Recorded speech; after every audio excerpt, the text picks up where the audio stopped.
Good time of day to you. I am Cheryl Platz, the owner and principal of Idea Platz LLC, a design education company based in Los Angeles, California. I am the director of user experience for the player platform at Riot Games, and I am the author of Design Beyond Devices, creating multimodal cross-device experiences for Rosenfeld Media. But today, I'm here to talk to you about design ethics, but not sort of really rigid theory around design ethics, but a practical framework you can use to investigate the ideas you have way before you ever implement your ideas. So I'm here to ask you a question. Should you build it? But first, let's invoke the song of simpler days, back when camera phones were first on the market, for those of you who remember that. We often sort of poked our friends when they told us about great stories and said, PICS or it didn't happen. If you hadn't taken photos of a great event, it might as well have just been a story. But many of us have pictures that came during a notable event, once everything had sort of gone into motion. Now, I don't know about you, but I don't have very many pictures anymore because the pandemic doesn't make very many things photogenic. So I'm glad I have those pictures now. But on most modern projects, it's not enough to wait for the right moment to take stock of our work or to take a photo of that work. By then, it's possible that the events that our work may cause harm, measurable harm to the people who are consuming our work or even surrounding our work, who aren't even our customers. So how do we evaluate a project before it's happened? We're not psychic, or maybe some of us think we are, but probably we're all just human trying to do the right thing. So I'm here to tell you that we should take PICS or it shouldn't happen. PICS is an easy shorthand for 4 lenses through which you should view your early design and product ideas. It's easy to remember, and each of the letters in the acronym gives you a framework that you can remember, and through that you can ask yourself some challenge questions. PICS stands for problem, inclusion, change, and system. 4 lenses we want to sort of use to deconstruct ideas we have to make sure that we're minimizing the potential for harm as much as possible. And sometimes we don't want to investigate the idea at all, but in many cases, there's things we can do to account for the potential harm up front and make our ideas stronger in the process. So let's look at each PICS lens in detail: problem, inclusion, change, and systems in order. So P stands for solve the right problem. Let's make sure we're solving a problem that's worth solving. And so I give you 4 challenge questions. And the first is, who has this need and how did you identify it? Now, as user experience designers and researchers, hopefully this one is easy to answer, but sometimes it's not, especially in a consulting environment or when we're in a corporate environment where there's a lot of pressure. And so it's important to take a step back and see how far we can get on this question. If we're moving fast, if we're really excited about an idea, if we're obsessed with the new technology, sometimes we trip up on this very first question. And we can get so distracted, we design for the wrong customer, or we realize that we didn't actually identify the need, we guessed at the need, and it may not exist at all. The second challenge question is, are you working on a solution in search of a problem? Now, we all want to be helpful. Many of us, that's why we got into user experience in the first place.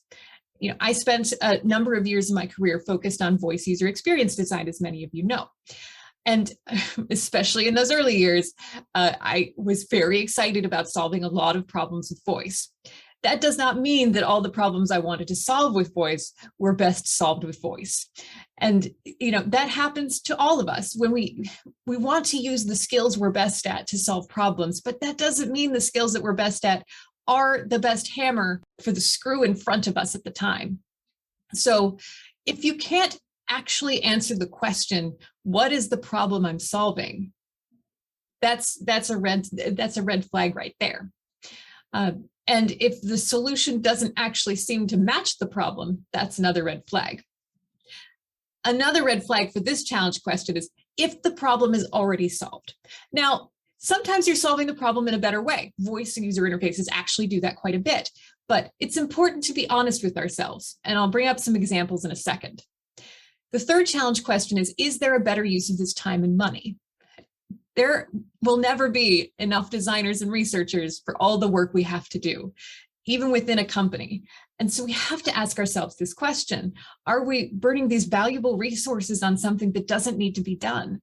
And can we make a case for something else that's more important? It's a tough question, and it's a tough battle to fight, but many designers have fought this battle successfully. And in many cases, you end up saving your company money in the end too. So it's pragmatic just as it is helpful for your customers and for the bottom line. And finally, do your priorities match your values?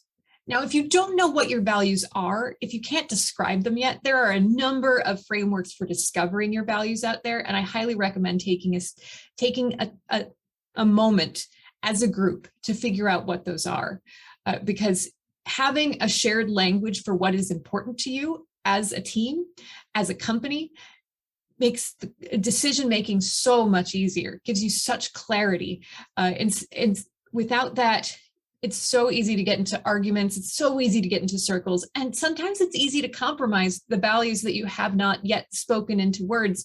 And you find yourself years in shocked at what you have managed to accomplish.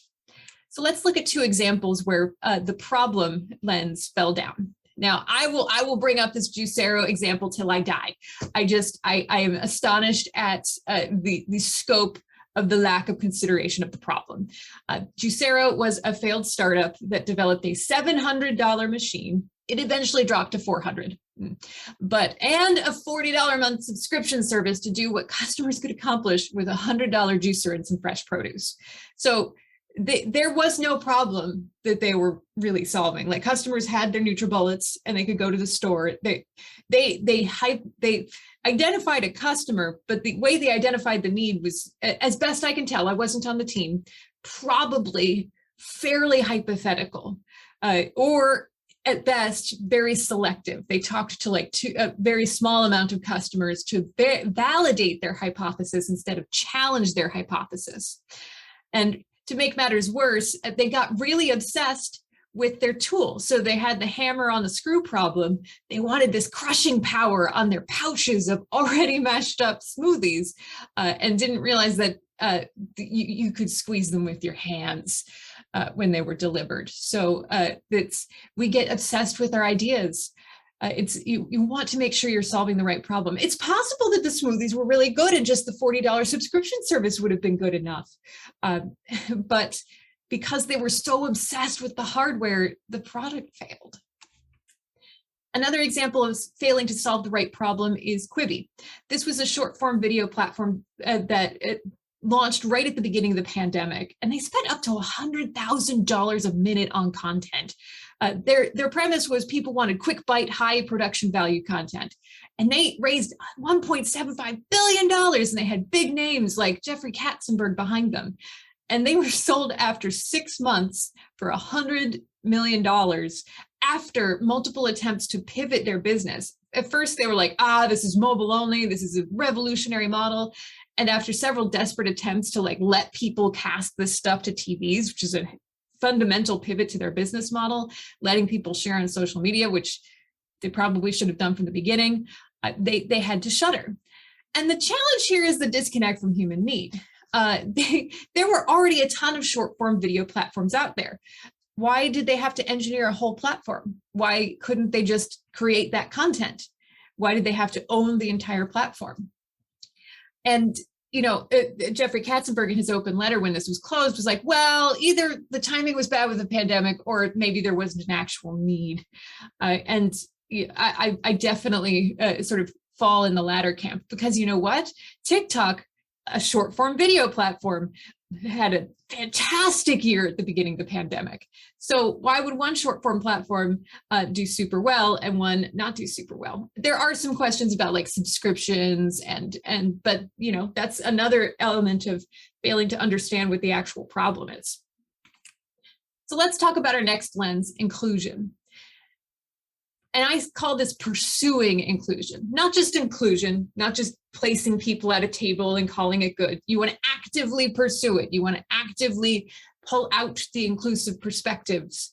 And so the challenge questions here, these all look at your team. None of these look at your product. All of these look at whether you're creating a safe environment to properly challenge your ideas. So the first challenge question is around, does your team include a variety of perspectives? Hopefully this is table stakes by now. And it should be racial perspectives, ethnic perspectives, gender perspectives, disability perspectives, there could be career perspectives, age perspectives. And no, a small team isn't going to be able to get all perspectives, but the more people who have intersectional perspectives, the more people who have different perspectives, the more your team is going to be humble in general and acknowledge that they will have blind spots. And even then, I shouldn't use that term blind spots. I'm looking for a better one. So apologies for using a term that is kind of outdated in itself. So we want to make sure we're including folks, but when you consult experts, when you bring these diverse perspectives into the room, are you actually taking action on their recommendations? And I will bring up an example, a very notable example of not doing that in a second. This is very common, as I'm sure many folks watching this have learned painfully and directly. They were brought in and ignored. The third challenge question is, have you explored perspectives beyond fully abled individuals? It is easier for companies who are on their inclusion journey to hire folks who are fully abled than it is to hire folks who are disabled, because it costs actual money to provide accommodations for many folks who are disabled. And so I find that it's definitely lagging the direct consultation of disabled voices. And I have an invisible disability, so I'm still nervous about asking for accommodations I need. But there are so many folks out there who find it hard to even get hired or brought in, and they're being left behind, and their perspectives are so valuable and make our products stronger. So it's something we have to continue to remind ourselves. And lastly, do your team's behaviors create a safe space for creativity and collaboration? Regardless of who you have in there, if you have a culture of fear, your products are not going to be robust enough and strong enough to enter the world in a safe way. So one example of failing to take action on diverse perspectives and failing to create a safe space for innovation is the Google Ethics and AI team. So Google brought in two very talented scientists and engineers, Timmy Gabriel and Margaret Mitchell, who published a paper on the dangers of stochastic parrots, which is a white paper warning about the inherent risk of bias and harm when AI systems are trained on data sets so large they cannot be tracked. This is a really important finding, but you can also see that it kind of pokes a little bit at Google's business model. They do tend to work on very large data sets. But the whole purpose of an ethics and AI team, when you hire a fantastic, diverse group of people, is to make your business more ethical, more resilient, to better citizen in the world. But instead, when they saw this paper, they got threatened and asked these authors to take the paper out of the situation where it was published. And as part of the pushback, these two women were fired. That is failure to take action on diverse perspectives in the complete extreme. And those actions ended up creating a negative space for innovation, not safe space for innovation, that had consequences across all of Google. And those consequences are hard to measure and are probably still reverberating through the company. Another example of failing to pursue inclusion, and I'm going to pick on TikTok twice today, but failure to include diverse perspectives in design and evaluation is TikTok's journey with captions. So for years, TikTok was inherently inaccessible to those hard of hearing. It took a year at least. I didn't have time to track the exact dates before any text was available in TikTok at all. People were writing backwards on pieces of paper to show text to people. They developed skills in it. It's like a whole era of the tool. And when text did show up, it wasn't suitable for captioning. It was very manual. And, if you've got 30-minute-long videos and you're typing this stuff in on tiny screens, it would, and it wasn't text form. It was like little label. It was a lot. And it took large-scale disability community advocacy to fight for this captioning, even though we have very well-defined standards in digital development about the importance of captions. Like we've been down this road.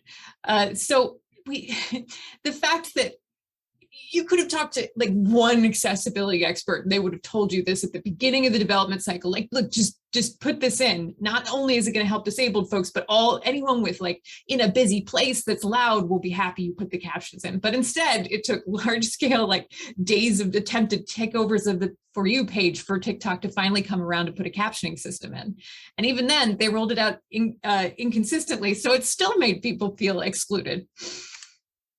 So let's move on to see the change and consequences. Your challenge questions there are: what might large-scale success or failure look like? What happens if your product or customer goes away? How might your solution need to change based on unexpected or emerging conditions? And what is your theory of change? So here, this is a little bit tied into my concept of oft pessimism, which I've given other talks about. But catastrophic imagination starts to come into the C and the S in PICS. So here you want to picture the best cases and worst cases. Like what how does change affect your product? What does change look like for your product?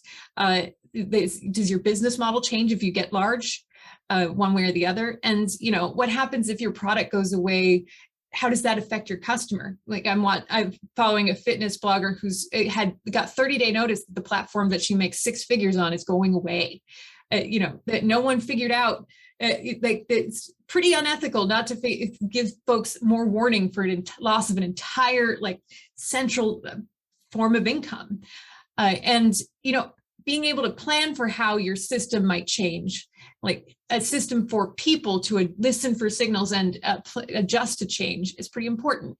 And at the Gates Foundation, where I worked for 3 years, we talked about theory of change all the time. We did not just give money to other beneficiaries and hope for the best. Like when we were giving money, there were folks, grant makers, whose whole job was to say, the reason we are giving money to this type of beneficiaries because we believe that placing development money in principals in inner city schools is going to yield this kind of result. And then after this kind of, we're going to look for this kind of outcome, and then we're going to take another step. What is your theory of change? Why are you doing the things you're doing? And what is the expected outcome on your customers and the world in general? 2 examples of change and consequences. Failure to imagine the consequences of success is Zoom and Zoom bombing. We've all seen it. And as Zoom took off in early 2020, malicious visitors began jumping into unsecured meetings. And Zoom's CEO said his greatest regret, when talking to the New York Times, he said his greatest regret was not recognizing the possibility that one day Zoom might be used not just by digitally savvy businesses, but also by tech neophytes. And it's surprising because a lot of times founders are picturing big success. They're picturing world domination, but somehow this escaped them. And it didn't even have to be something they pictured for years. Just at the beginning of the pandemic, when things started to change, if the team was prepared to adjust for changing circumstances, all they had to do was change a couple default settings, but it took them a while to adjust to change.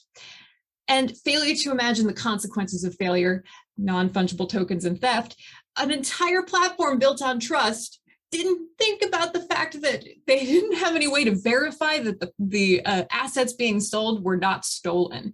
And so there's an entire platform where people are minting stolen assets and profiting off the work of artists that are getting nothing in exchange. And it's big other artists,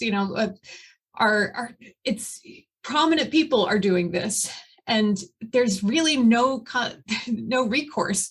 You've got this trustworthy chain of transactions about a stolen piece of art, and everybody's just kind of shrugging their shoulders. Our last lens is a systems perspective. Your challenge questions here are: have you considered your proposed solution in the context of the systems in which it will contribute? Are you thinking of your solution as just an app, or are you thinking about everything that's going on in the phone and everything that's going on in that person's life? And what about the communities in which that app exists? What systems might be disrupted by your work, and how can you minimize that harm? What unintended consequences might your proposal have on the industry, economy, environment, or society at large? And how will your solution interact with institutionalized racism or other forms of systemic discrimination? So in the inclusion lens, we were thinking about our team. In the systems perspective, we are thinking about the extrinsic factors that we're interacting with. And I get it, this one is big. But so this is where we have to develop our catastrophic imagination. We have to, if you suffer from a little bit of anxiety, if you're a worrywart, you're going to be awesome at this. Like rock this, like embrace your ability to picture the worst case, because being able to picture this a little bit and work through a few of those scenarios can make your solution much better or help you avoid a very dangerous product in some cases. You know, and I think the book Design Justice is an excellent example of kind of engaging with communities and learning about the potential impact to systems. So if you're kind of new to this space, I would recommend that quite a bit. Some examples of failing to consider a systems perspective: failure to minimize harm and explore unintended consequences at the launch of the VoiceVerse non-fungible token system. This is a platform that seeks to license a voice talent's voice as an AI and an NFT, providing unlimited perpetual access to the underlying AI voice that the NFT represents ownership of, like forever. And so they launched this. Like, oh, you as a voice actor can record your voice, will turn it into an AI, and some human being can use it forever. And the voice acting community just blew up because it's devaluing their work. And it was endorsed by a prominent actor who hadn't considered the consequences. He's very wealthy. A lot of people are just starting out. He can afford to, endorse this sort of thing that'll kind of get paid once and his work is used forever. It did not help that this company, while promoting their work, used stolen assets, but that's neither here nor there. Back to my previous point. Another point from the systems perspective is failure to investigate interactions with institutionalized racism and systemic discrimination is TikTok's For You page. The algorithm that serves TikTok viewers with custom tailored content is so good at responding to even tiny signals in engagement that a neutral For You page can be radicalized in just a few hours, according to independent reports from outlets like Media Matters and a group that I work with, the Online Creators Association. And so you can go from neutral to Nazis in 2 hours, and other automated, and that's from just random pool of videos. And other automated tools like reporting that you might use to filter that video out are also being weaponized. So a lot of the videos being pulled down are the videos trying to address and call attention to the problematic content, to the racist behavior. And it's still a consistent problem. And that's why the organization I work with, the Online Creators Association, exists, so we can call some attention to those problems. So our lenses: problem, inclusion, change, and systems. Here's a little summary slide in the slides for you if you want to go back and remind yourself of some of the wrong PICS. Keep them around and just remind yourselves of what not to do. So take PICS or it shouldn't happen. And if you're looking for inspiration, if you feel like I've just erased everything from your brain, there are so many things worth doing. So there's the global goals for sustainable development. There's so many projects, so many ideas that could help the world. And these 17 goals are are some great thought starters. But I get it. Some of you are at companies where you're at a level or at a company where you can't necessarily stop a project. And so in those cases, I've given some other talks about the concept of optimism, designing for the best case and building for the worst. So do your best in those circumstances to minimize harm. And I've got some discussions in other free talks you can find about how to cope with those situations. And the more you can get this kind of thinking earlier in the process, the better. The more and it doesn't have to be formal. You can just start asking good questions earlier in the process. Our superpower is asking questions. That and, making things awesome, but questions are really important too. So I do talk about this in more detail. The entire chapter 15 in my book is devoted to PICS or it shouldn't happen. And in my book, I also talk about multimodal design systems and a bunch of different frameworks. So if you're interested, Design Beyond Devices, Creating Multimodal Cross-Device Experiences is available at major online booksellers and at rosenfeldmedia.com. So remember, take PICS to get likes. Thank you and best wishes on all of your work.